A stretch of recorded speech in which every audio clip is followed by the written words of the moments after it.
আজকে আমরা শিখব দৈনন্দিন জীবনে ব্যবহৃত খুবই প্রচলিত যা আমরা প্রতিদিন ব্যবহার করি এমন কিছু ইংরেজি শব্দ। ঠিক আছে?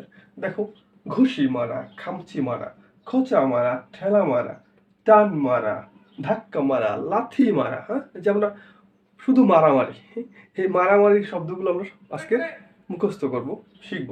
তার প্রথম কি? ঘুষি মারা, ঘুষি মারা। ফান্স, ফান্স মানে ঘুষি মারা। খামচি মারা, আমরা খামচি মারি না ঝগড়া বাজলে? খামচি মারি বড় বড় নখ দিয়া, খামচি মারি।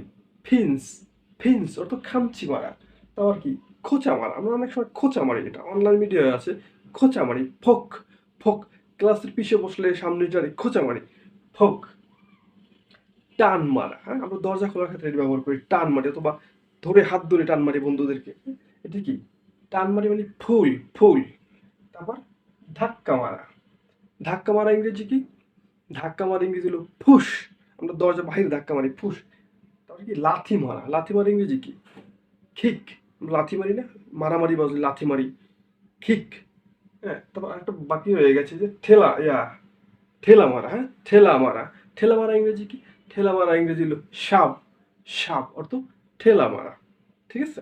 মুখস্থ করে নিবা এবং দৈনন্দিন জীবনে ব্যবহার করবা। এবং এই যে বন্ধুদের ক্ষেত্রে এগুলো ব্যবহার করবা। হ্যাঁ, এইটা দিয়া ইংরেজি শব্দ তৈরি করে করে ব্যবহার করবা। দেখবা যে ইংরেজি আস্তে আস্তে খুবই সহজ হয়ে গেছে। তো এ পর্যন্তই।